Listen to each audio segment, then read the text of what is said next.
Hi, welcome. It's time for Physical Sciences again. It's lesson number 2. Like I said, we're taking it from the bottom, from the basics, grade 10 to 12, and therefore we want to make sure that everybody has the basics that you need to deal with your metric course, which starts from grade 10 to 12.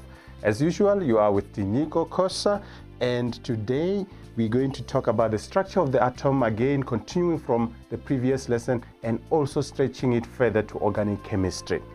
Okay, now structure of the atom. The atom basically consists of 3 particles. We have electrons, we have protons, we have neutrons. Okay, now let's look at these 3 particles. Let's start with the electrons. Electrons are negatively charged, so that means these particles carry a negative charge like that. And of course, I think we all know how to represent a negative charge. These electrons are found in orbitals. So there are orbitals. Think of them as little containers where these electrons are found. Okay, so those will be orbitals. And these orbitals are found in energy levels around the atom. Remember what Niels Bohr said, okay? So this is his theory. He says, or he brought this up and saying, these electrons are found in orbitals and these orbitals are in energy levels, okay? So if you have an atom, you would have energy levels. In energy levels, there are orbitals. Inside orbitals, you've got electrons, okay? Now, these electrons are in constant motion, orbiting around the central part of an atom. The central part of the atom being what we call the nucleus. And of course, we're gonna have a look at it more later on. Next, protons. What are protons? Protons are positively charged particles. So these ones carry positive charges. So they are protons. You can represent them like that, showing that those are protons. Perhaps similarly, we can go back to the electrons and say with electrons, normally we say that small e, you put a negative sign as an exponent or as the power of that electron sign there, and you're talking about an electron. Just to say that an electron is negatively charged. Okay, and these protons are found at the central part of the atom called the nucleus. So the central part of the atom is called the nucleus, and these protons are responsible for the mass of the atom.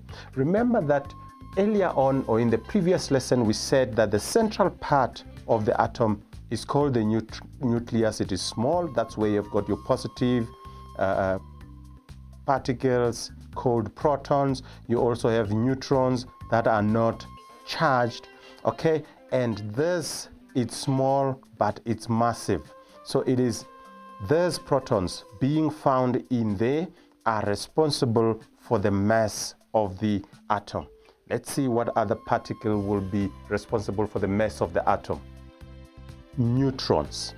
Neutrons are neutrally charged particles. So these ones have got no charge. You can have an N with that 0 there to say that this is neutral, no charge, okay?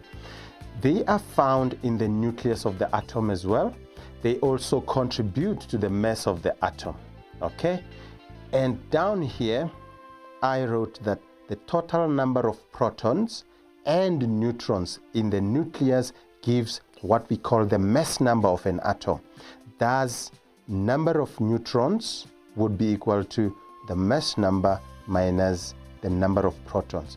So Z, don't forget this, Z represent protons, A represent the mass number of an atom, and then you've got neutrons there. And the fact that we are saying that protons plus neutrons gives us the atomic mass, it will mean that the number of neutrons will be given by the atomic mass minus the number of protons, like that.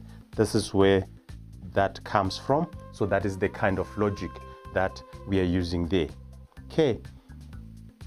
All right. Now, going back to this.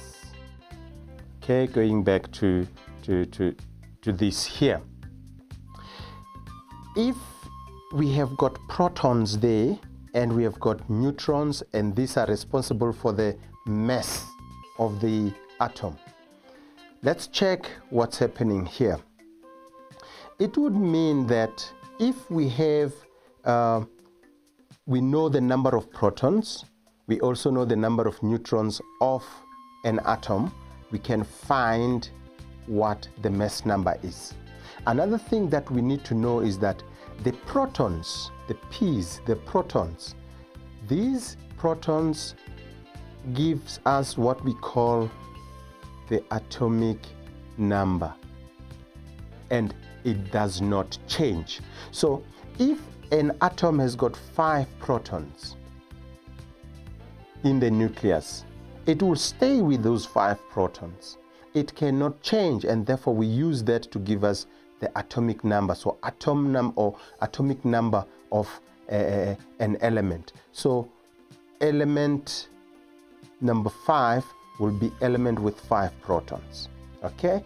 Now, electrons, on the other hand, we are told that they are always orbiting, moving around the nucleus of the atom.